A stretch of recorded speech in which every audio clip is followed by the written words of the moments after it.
ang buhay ng mga batang ito. Panginoon, ikaw pong mayroong magandang plano sa kanila. Inilalapit ko po sila sa iyo. Kilala mo po sila, Panginoon. Alam po namin, pinagkakatiwala namin ang buhay nila sa iyo, Lord God. At alam po namin, higit na dakila ang plano mo kaysa sa amin para sa kanilang paglaki. Sa kanila pong paglaki, Lord God, idinadalangin ko po, patuloy mo po silang hubugin sa kabutihan tungo sa kabanalan. Patuloy mo po silang ilayo, Panginoon, sa masamang impluwensya ng sanlibutan, sa masasamang mga kaibigan, Lord God, ilayo mo po sila. At lagi mo pong ituon ang iyong paningin, ang iyong gabay sa kanila, Lord God. Kahabagan mo po sila at magsilbing pagpapala sila sa lahat ng mga tao na kanilang mga kasalamuha. Kahit na sa murang edad nila, ay mapagpala nila ang mga taong nakakasalamuha nila. Sa kanila pong pag-aaral, Lord God, sa Sunday School ngayon, Lord, ay tulungan mo po sila na patuloy na maging maalab ang kanilang pagnanasa na makarinig ng inyong banal na salita. Tulungan mo rin po ang kanilang guro sa kanyang pagtuturo at gabayan mo po siya, Lord God.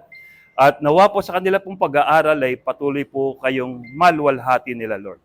Maraming po salamat. Sa inyo po namin ibinibilin ang buhay ng mga batang ito. Sa pangalan po ni Jesus, ito po ang aming nagkakaisang panalangin. Tayo po lahat ay magsabi ng Amen. Praise the Lord. Okay.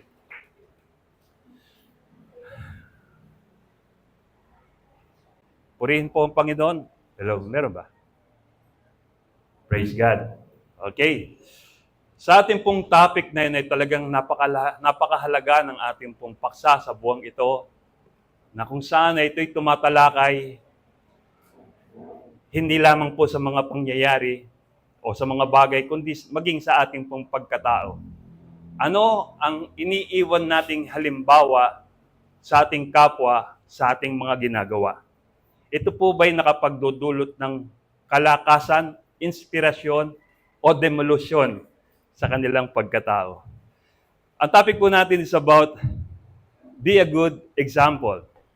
May I invite everyone na tayo po lahat ay tumayo. Buksan po natin ang aklat po, John chapter 13, verse 15. Yan. Yon. Maikli lamang po. Sabay-sabay po nating basahin. Ganito po ang ipinapahayag. John chapter 13, verse 15, I have set you an example that you should do as I have done for you. Ang Diyos po ang magpapala sa kanyang mayamang salita. Tayo po'y sandaling yumuko at manalangin. Patuloy natin damahin ang presensya ng Diyos sa ating piling. Panginoong Diyos, kami nagpapasalamat po sa iyo sa napakalaking pribilehiyo na kami po ay dadakong muli sa kabanalan ng iyong salita. Panginoon, kinikilala namin that apart from you, we cannot do anything. We are nothing, Lord God. Kaya nga po, we invite the Holy Spirit right now to participate sa aming pong pag-aaral na to at turuan niya po kami na maging mabuting halimbawa sa aming kapwa, lalo na po sa aming kapwa kamanggagawa rito sa iglesia, Lord God. Lalo na po, Panginoon, sa pagiging halimbawa ng isang pagiging tunay na Kristiyano. Hindi namin ito magagawa, Panginoon, kung wala ang iyong Santong Espiritu. Sa mga sandaling ito, kami namamanhikan na samahan nawa kami ng Santong Espiritu sa pag-aaral namin ito. Ang nais namin ay magkaroon lamang ng isang diwa na ang diwang ito ay nagbibigay lamang ng kaluguran sa iyong dakilang pangalan. Maluwalhati ka na. Ito po ang focus ng aming paglilingkod, ng aming pagsamba sa oras na to. Ang maparangalan ka namin sa pamamagitan po ng aming malaya at matapat na pagsamba sa iyo, Lord. Lord God, dinadalangin ko po sa aming pong pag-aaral na to, ikaw lamang po ang siyang patuloy naming maluwalhati at maparangalan. Sa pangalan po ni Jesus, ito po ang aming nagkakaisang panalangin. And everybody say, Amen. Amen. Praise the Lord.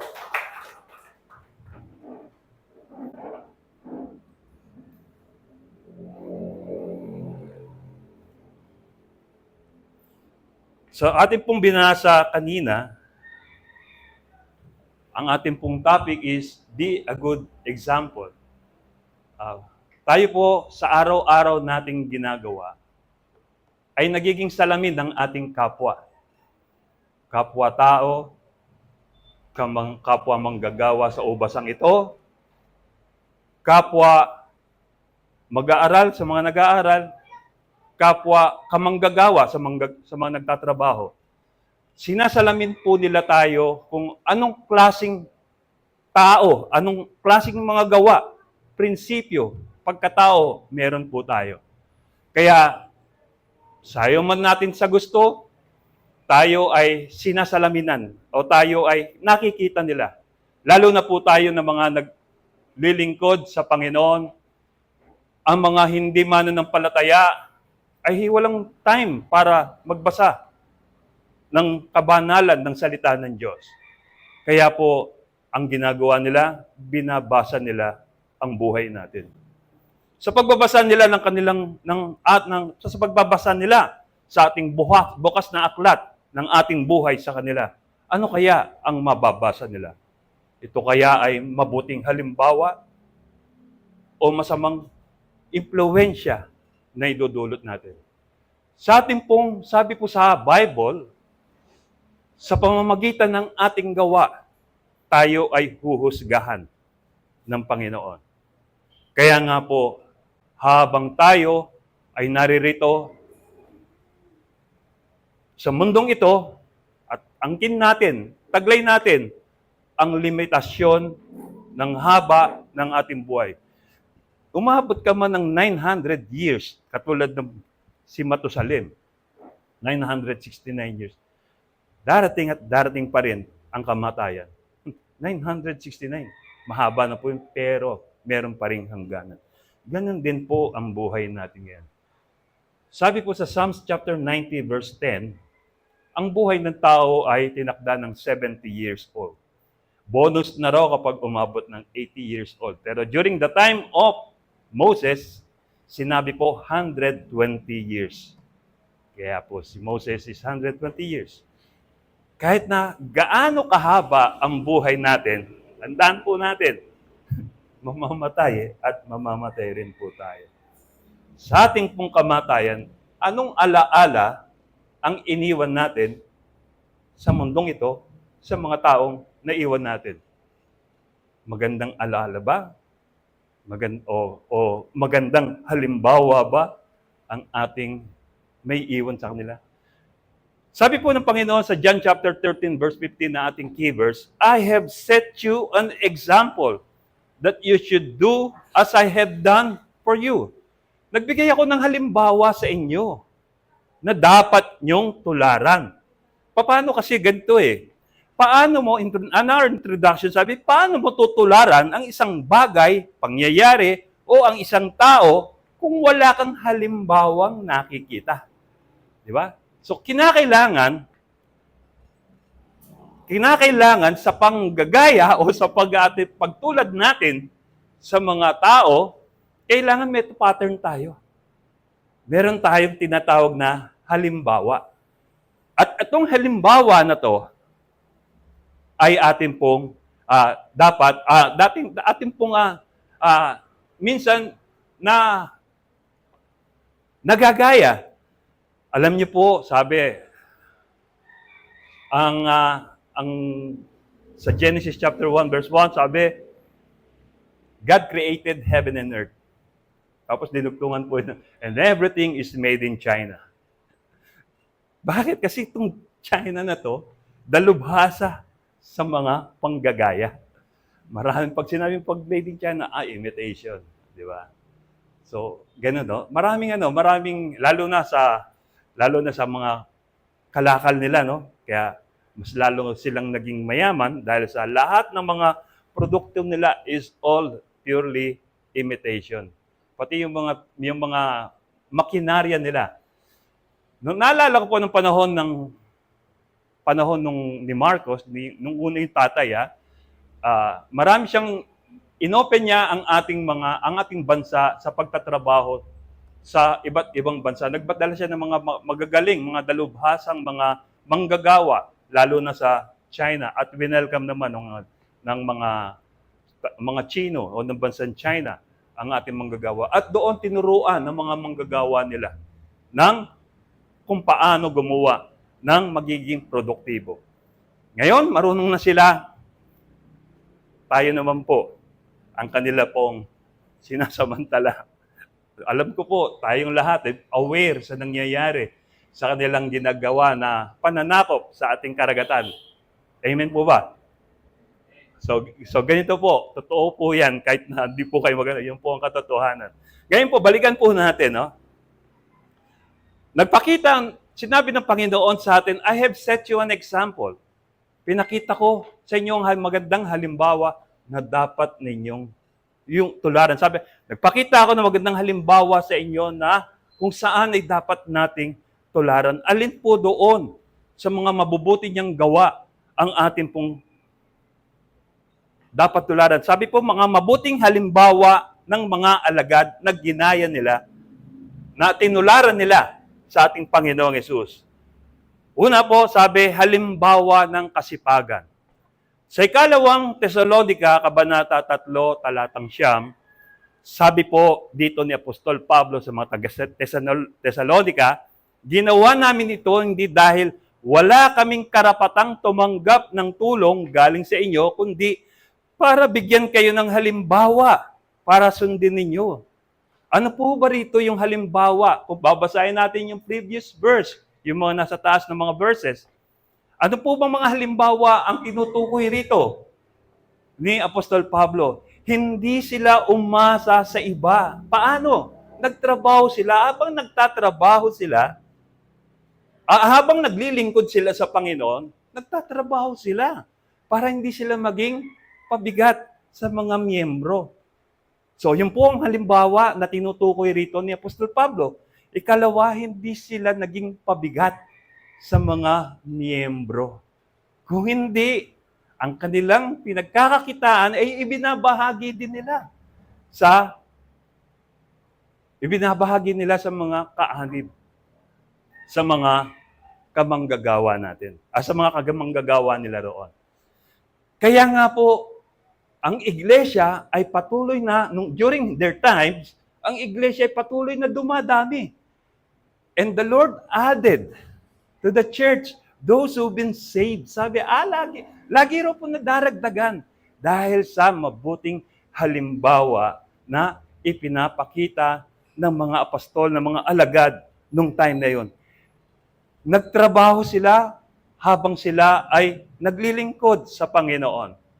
So, sabi po, balikan po natin kanina, isang unang mabuting halimbawa na iniwan ng mga alagad na dapat din daw nating tularan ay walang iba kundi halimbawa ng kasipagan, ikalawa yung halimbawa ng pagtitiyaga. Sino po ba rito yung matyaga? Wala po matyaga. Sabi po rito, halimbawa ng pagtitiyaga, ang sulat naman ni Apostol Pablo sa unang sulat ni Apostol Pablo kay Timoteo sa Kabanata 1, talata 16. Ito po yung mga supporting verse ko po para po hindi po iparamdam sa inyo. Ito po hindi ko sabi-sabi lang. Kung hindi ito ay galing sa Biblia, meron po tayong pinanghahawakang katotohanan buhat sa Biblia. Sabi po sa unang Timoteo, Kabanata 1, talatang 16, ngunit kinaawaan ako ng Diyos para maipakita ni Jesucristo sa pamamagitan ko kung gaano siya katyaga sa mga makasalanan.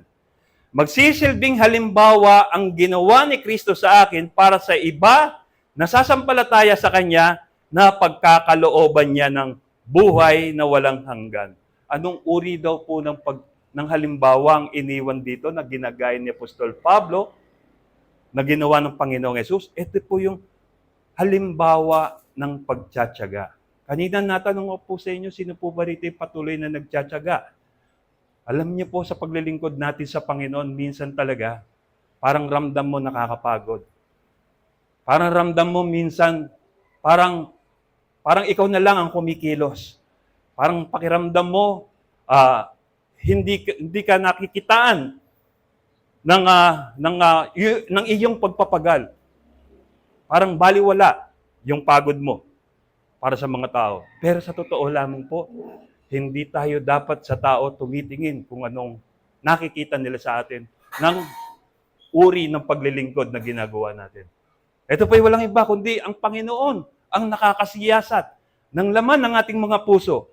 Kaya po sabi, maging mabuti kang halimbawa ng pagtitiyaga, lalo na sa pakikisalamuha sa mga makasalanan.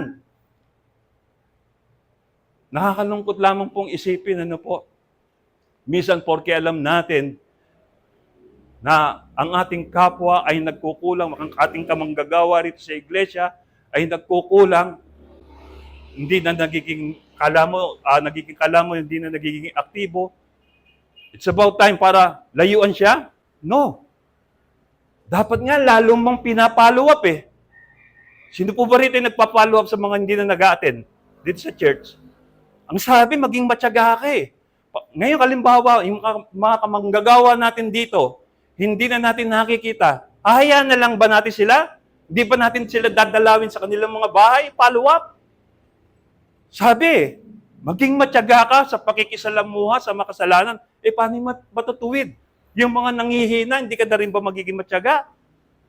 Kailangan nating unawain kung ano ang laman ng kanilang kalooban. Pakinggan natin sila. Ang tanong, pinapakinggan pa ba natin ang mga karaingan nila? Ba't hindi sila umaatin? Ba't hindi sila nagiging aktibo? Ang hinihingi rito ng Panginoon sa atin, maging matyaga ka sa pakikisalamuha, sa makasalanan, sa pagtanggap sa mga bagong dumarating. Tanong ko po, nawe-welcome po ba natin yung mga bagong dumarating? Nakakamayan po ba natin? Tayo po ba'y naging mabuting halimbawa ng ating kapwa? Nakakalungkot po isipin, ang daming umaattend na bago rito sa church. Pero, attend lang pagkatapos, wala na. Bakit? Kaya nga po, mayroong reaching out na tinatawag. Naalala ko lamang po, nung kamakailan ako po, hindi ko alam na ang pupuntahan po pala namin ay Cotabato at naimbitahan po ako magsalita roon. At ang napuntahan po namin ay ang tribo ng mga Tiboli. Sa kanila pong, at kami po ay nagpunta roon, sa pagpunta namin, ito po pala isang bundok na pagkatarik-tarik. At kami, pagbaba namin dun sa paanan ng bundok, ay sinundo kami ng mga motor. Ang tawag nila ay habal-habal. Ang gagaling nilang magmaneho. Talagang kahit na lubak-lubak, bato-bato, maraming makitid ang daan, ay talagang naihatid kami ng maayos, mabilis pa rin sila magpatakbo. Sa totoo lang po ako'y lulang-lula na nung time na yon sa akin pong pagsakay. Pero kahit na nakakatakot na parang napakamapanganib ang pagpunta namin doon, nakita ko po yung ngiti at galak sa pagsalubong ng mga tribong ito sa amin. Parang naibsan yung takot ko, yung pangamba ko, paano pa ako bababa na ito kung sakali. Nakita ko po dahil sa napalitan yung worries ko ng galak ng pagsalubong nila sa amin. At nung kami ay maghihiwalay na, nandun pa rin yung kalungkutan nila.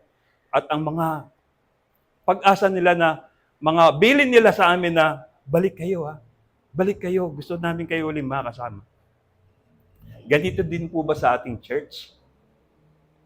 Dapat nga po tayo na nakakakilala, mga leader ng church, nasa atin po yung unang magandang halimbawa na ipinapakita natin sa mga miyembro. Sabi, maging matyaga ka sa pakikisalamuha sa makasalanan at sa pagkaawa. Kasi yung tungo ng mga makasalanan to, alam niyo naman direksyon nila, impyerno Na-share na po ba natin yung mga kakilala natin, yung mga kamanggagawa natin, katrabaho natin, yung mga nag-aaral, yung mga kakaiskwela nyo? Na-share nyo na ba ng Word of God?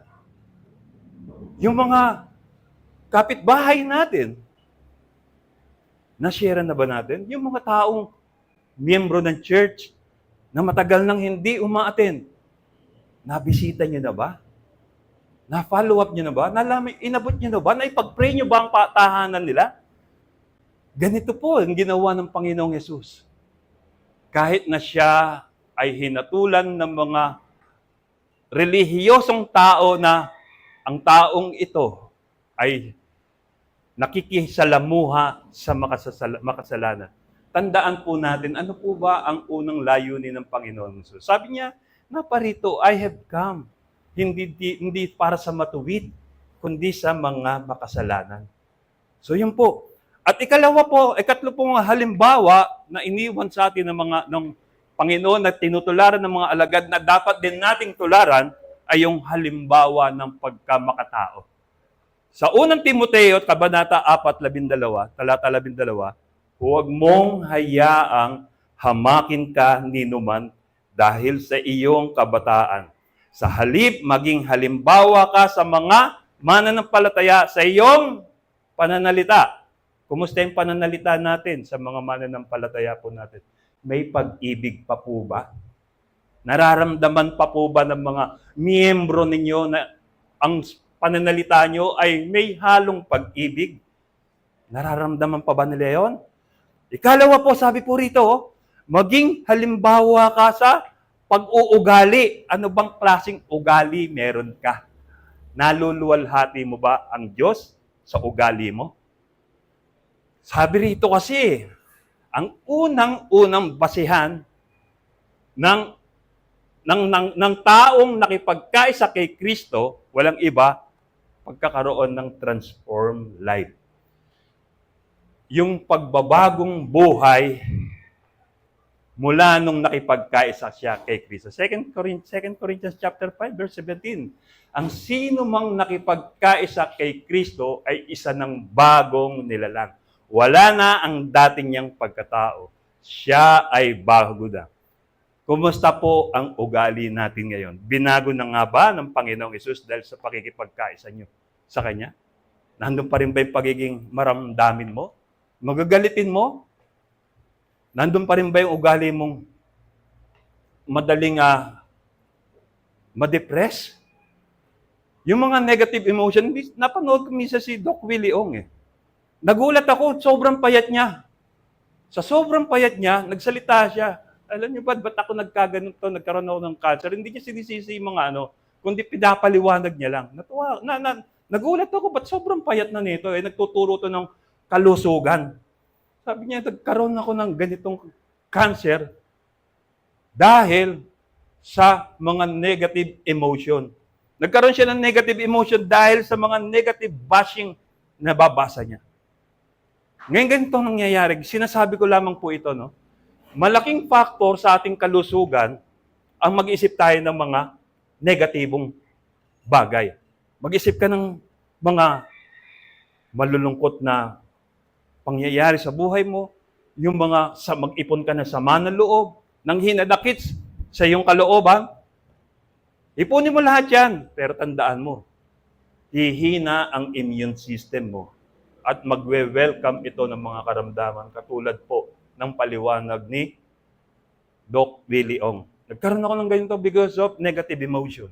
So may masamang epekto rin po pala ang pag-iisip ng hindi maganda, yung negative thinking. So ganito po, no? Maging halimbawa ka rin sa pananampalataya. Anong klaseng pananampalataya ba ang ipinapakita mo sa mga miyembro mo, sa mga kaanib mo, o sa kaanib ng iglesia? Anong klaseng halimbawa ba? Ito ba'y pinapakita mo yung may malinis kang uri ng pamumuhay? Yun ang kasi yung request eh. Yun ang sinasabi, di ba? Alam niyo po yung, in our application, sabi po yung Paul Declaration, sa 1 Corinthians chapter 11, verse 1, sabi niya, follow my example as I follow the example of Christ. Ano po bang halimbawa? Sabi niya, at mandate to, sabi niya eh. Tularan niyo yung halimbawa ko. Kasi alam niyo po, sa buhay natin, masasabi mo lamang na dapat kang tularan kapag talagang alam mo at maganda ang relasyon mo sa Panginoon. Yun lang ay dapat nang tularan yung pagkakaroon ng mabuting kaugnayan sa Panginoon ay isa nang pwede mo nang sabihin na dapat kang tularan. Pero ito si Apostol Pablo, hindi niya naman hinihiling na sa pagtulad sa kanya, magpabilanggo ka rin.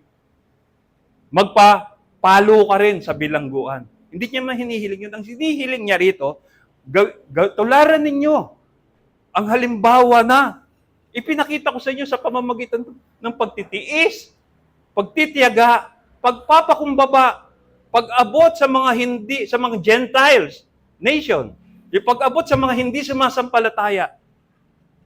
Yung pong hinihingi niyan dapat tularan.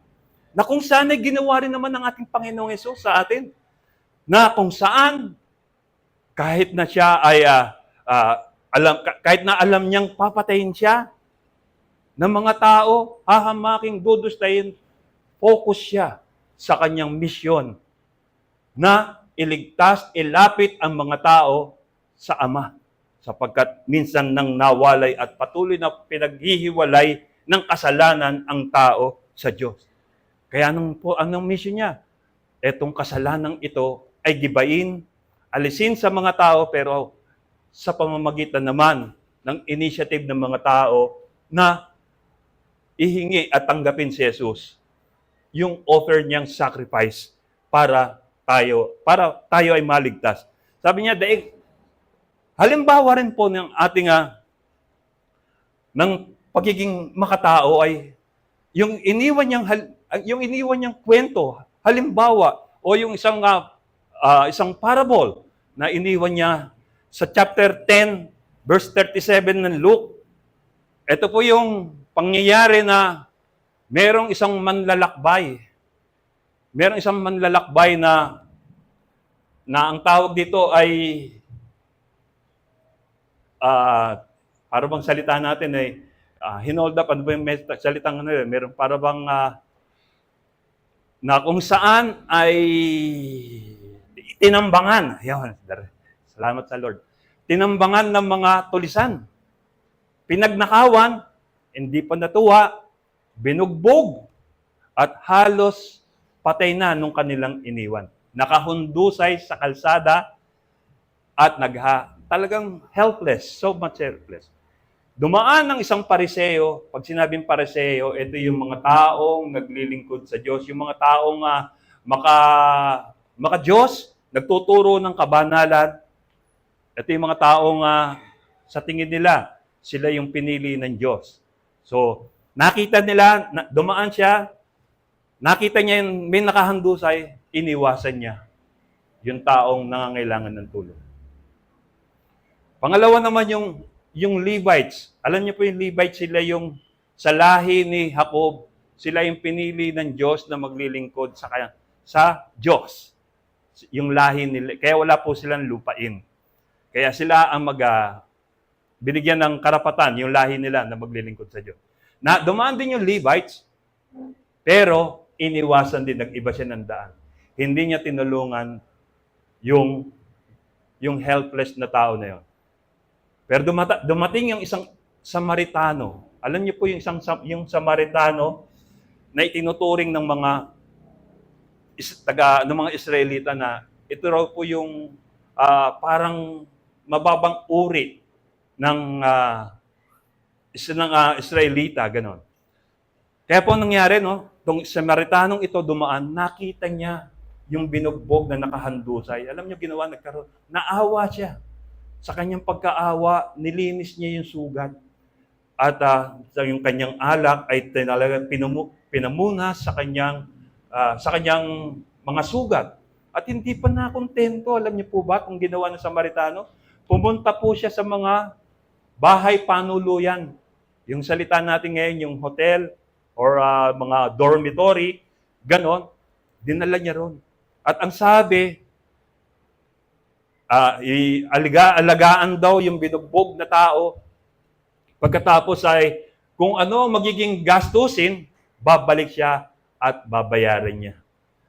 Ano ng Panginoon? Sa Luke chapter 10, verse 37, the expert said, the one who was kind enough to help him, Jesus told him, go and imitate his example. Gayahin daw natin, o ng mga alagad, nung nakausap niya, nakusan, ay tayo rin naman. Gayahin din daw dapat natin yung halimbawang ginawa ng Samaritanong ito sa taong nangangailangan ng tulong. Kumusta po ang ating pong buhay Kristiyano? Tayo po ba'y katulad ng Pariseo na umiiwas sa mga taong nangangailangan ng tulong? Tayo rin po ba'y katulad ng Levita na hinirang ng Diyos para maglingkod sa Kanya, na umiwas din sa taong nangangailangan ng tulong? O yung isang mababang uri ng tao na kinikilala nila na may malasakit, may pagmamahal at pag-aaruga sa taong nangangailangan. Bakit po ba tayo tinawag ng Panginoon? Bakit po kaya tayo pinili ng Diyos? Ito po yung tanong eh. Bakit po kaya? Sabi ng Panginoon di ba? Before the foundation of the world, He chose us. Pinili niya na tayo. Ibig sabihin, hindi pa tayo nililikha, taglay-taglay na ng Panginoon, ang purpose niya in creating us. Ngayon, nandito na tayo sa tamang kaisipan, sa tamang pag-uugali, tamang kaugnayan sa Panginoon. Ano po ba ang halimbawang ipinapakita natin sa mga tao? Tayo po ba'y katulad ng Samaritanong yon na may malasakit sa mga tao na nangangailangan ng tulong? Ang dami pa po mga taong hindi pa nakakakilala sa Panginoon. Ngayon po ganito, no? Kahit marami rin pong mga taong hindi pa nakakakilala sa Panginoon, marami rin pong taong nakakakilala sa Panginoon na nangangailangan ding abutin at nangangailangan din ng encouragement. Ang tanong ko lang po, nag-e-encourage pa po ba tayo? Hindi encourage pa po ba natin ng mga taong ito? In my conclusion, ang pagharap natin sa hamon ng buhay ay paraan ng pagpapakita natin sa iba ng kung anong halimbawa sa buhay natin ang dapat tularan.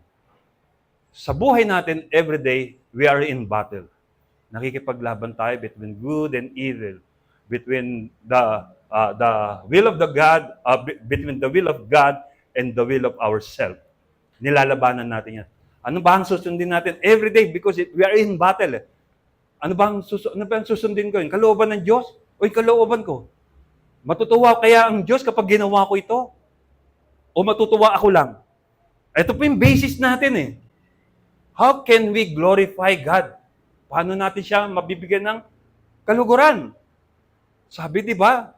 Sundin ang loob mo, iparinig ang nais mo. Di ba? Yung inawit natin kanina, sa lahat ng panahon, Diyos ka sa amin. Nagiging Diyos nga ba sa lahat ng oras? Ang Diyos natin sa buhay natin. Paano? Pag sinabing Diyos, yung siya ba ang nasusunod sa mga ginagawa natin? Nag-glorify ba natin ang God? Sabi, sa pagharap natin sa hamon ng buhay, punong-puno ito ng challenges. Our life is full of challenges. Paano mo ito kinakaharap ay kung paano mo to hinaharap ang mga hamon na ito ay nakikita ng mga tao ito. Parehas ka ba lumaban? Ang paglaban mo ba ay may katapatan? Pag yun ang nakikita siya, praise the Lord, purihin ng Panginoon. Kapag ganun ka, lumaban. Malaban ng parehas sa buhay. Anong klaseng halimbawa ba ang ating pinapakita sa iba? Ito po ba'y mabuting halimbawa? Ito po ba'y halimbawang nakapagpapahina, nakakapag-discourage sa iba? Ang halimbawa po ba natin ginagawa is inspiration or demolition sa buhay natin? Let us examine ourselves. Hindi natin madadaya ang Diyos eh. Tayo po ba ay naging mabuting workers? Hindi sa iglesyang ito, kundi sa Panginoon. Naging matapat ba tayo sa paglilingkod sa Kanya? ang ating bang halimbawang ginagawa ngayon ay bumubuo o nangwawasak? Ito po ba'y bumubuhay o pumapatay? Sabi ng Panginoong Yesus sa John chapter 10 verse 10, sabi niya, I have come that they may have life, and this kind of life is the fullest life o yung abundant life na pinangako ng Panginoon. Kahit na merong mandaraya, magnanakaw at mamamatay tao. Doon pa rin ang Panginoon ng kanyang mercies and grace to establish in our life the fullness of life. Ano bang halimbawa ang pinapakita natin? Ito ba yung makita ka pa lang ng mga tao, umiiwas na sila? Ito pa yung pag narinig kang magsalita, parang sinasarado na nila ang tenga nila. O yung marinig pala yung pangalan mo, nakasimangot na ang tao. O yung pag lalapit ka, lumalayo na sila. Ganito pong issue eh. Paano ka makakahuli ng isda? Kung sa paglapit pa lang ay lumalayo na ang isda. Di ba ang ginagawa ng mga mangingisda, minsan yung mga namimingwit, naglalagay nga ng pain. Bakit naglalagay ng pain? Para makalapit ang mga isda sa kanila. At sa gayon, makahuli sila ng isda. Sabi ng Panginoon, I will make you a fishers of men. Gagawin ko kayong mamamalakaya ng tao. Paano tayo makakapamingwit ng mga soul kung lalapit pa lang tayo sa kanila, lumalayo na sila. Di ba? Kaya dapat, we have to learn to strategize how they will come. Paano sila lalapit sa atin? Minsan naman, persado, nandun na. Kasi na-experience ko po yan, mga kapatid, paumanhin po, naging extreme din po ako. Purely biblical.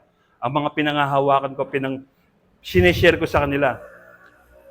Tama naman po yun. Pero hindi natin sila maabot ng ganun agad eh. Extreme ka agad tayo, samantalang unbeliever pa sila. Paano ka maintindihan ng langgam? Paano ka maiintindihan kung hindi ka magiging langgam?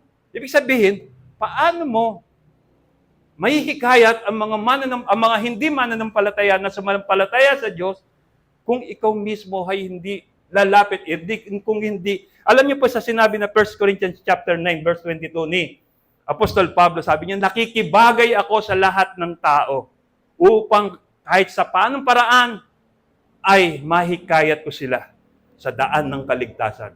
So, ang sinasabi rito ni Apostol Pablo, pakibagayan mo. Huwag mong iiwasan. Huwag mong lalayuan. Yung mga taong nangangailangan ng encouragement, lapitan mo.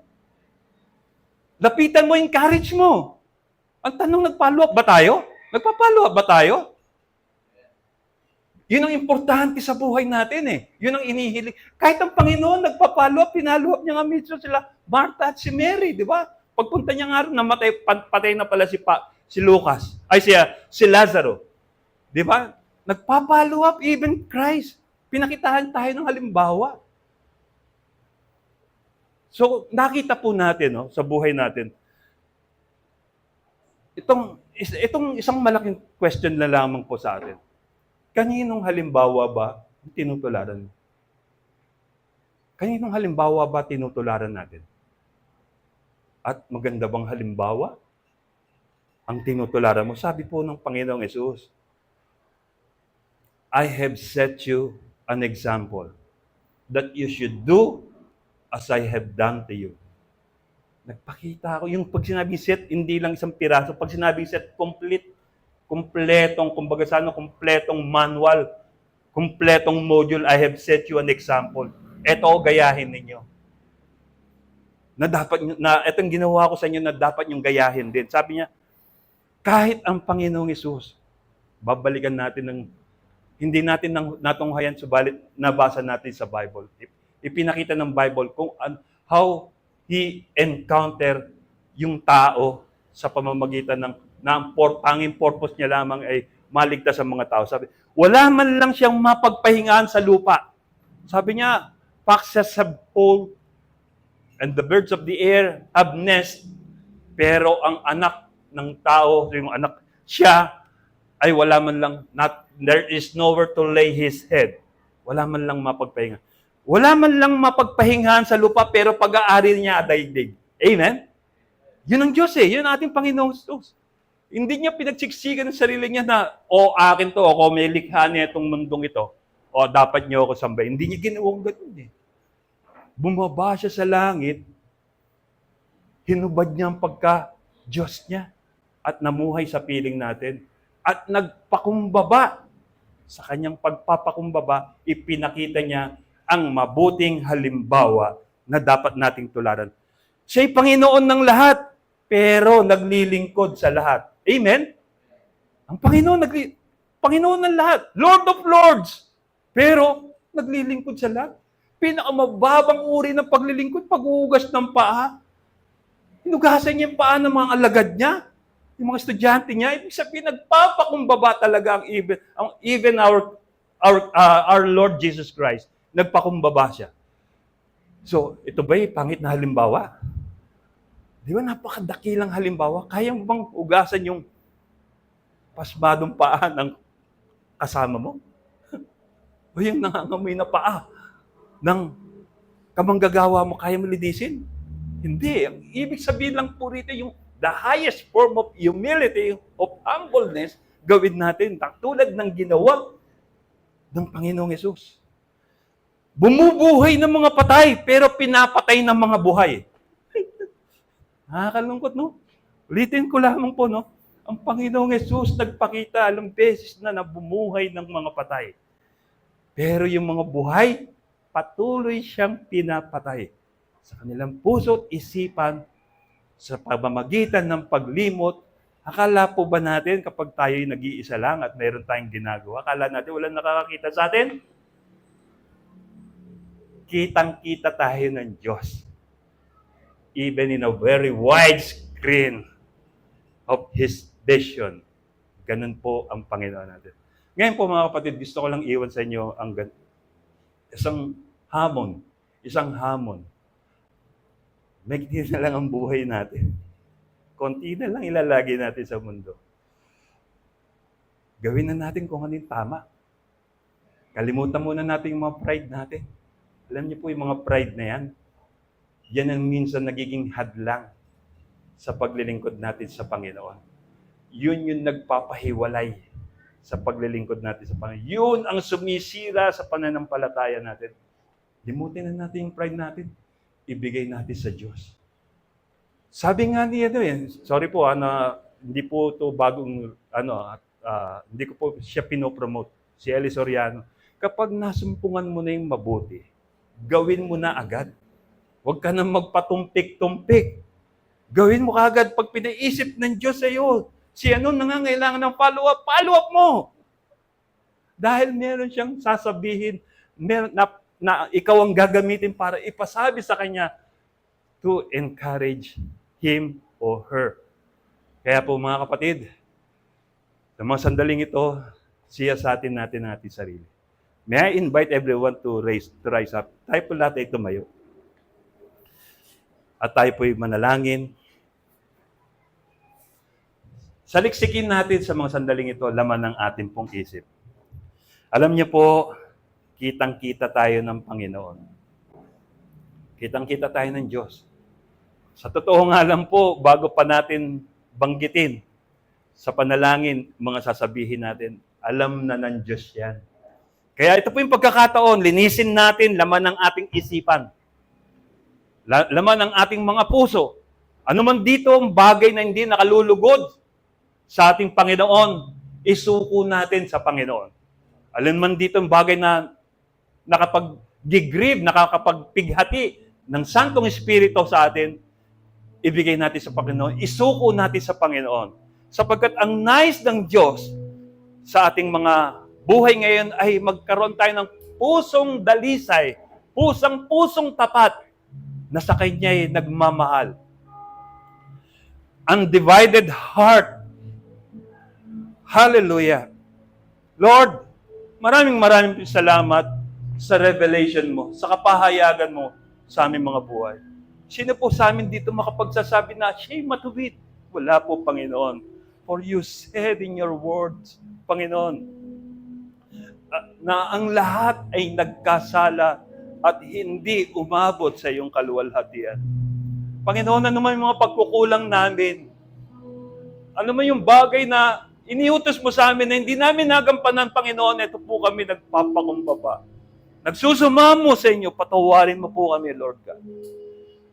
At Lord, give us another chance, Panginoon, na maipadama po namin sa inyo ang katapatan ng aming paglilingkod sa iyo, Lord. Bigyan mo po kami ng lakas ng loob, ng katapangan, Panginoon, na manindigan sa katwiran. At ang katwirang ito ay para sa iyo lamang, O Diyos, na kung saan yung passion mo, yung damdamin mo for the lost, sa mga naliligaw, O Lord God, ay maging damdamin din po namin. Lord, sa nalalabing sandali, oras, araw ng aming mga buhay, gusto po namin, Panginoon, na makagawa ng bagay na ikalulugod mo. And that is, Lord, to win soul na mapabilang sa iyong kaharian, O God. Lord, eto po kami ngayon. Search our heart. Search our mind. We want to glorify you, Lord God. Lord, give us the clear direction of our life. Give us, Lord, humbleness, humility, Lord God. Bigyan po kami ng isang bukas na puso na sa tuwing ikaw ay magtutuwid sa amin, we take it seriously na ito po ay, Panginoon, correction mo. Sapagkat, Panginoon, ang isang pusong bukas sa pagtutuwid ay iyong kinalulugdan, O Diyos. Hallelujah. Lord, break our heart, Panginoon, at minsan pa, buuin mo to according to your plan to us. Help us, Lord, as we encounter trials, struggles in our life, patuloy kaming nagtitiwala sa iyong kadakilaan, sa iyong kabanalan. And help us, Lord, na sa tuwina, every minute of our life, patuloy namin madama, damahin namin sa aming mga buhay na ikaw ay malapit sa amin. Lagi mo kaming inaabot, O God. Maraming pong salamat sa kapahayagang mong ito sa aming mga buhay. Ang nais po namin, O Diyos, ikaw lamang ang mapapurihan, madakilat, maluwalhati. Continue to break us, Lord, and continue to use us for your glory. In the mighty name of Jesus, this we all agree and pray. And everybody say, Amen. Amen.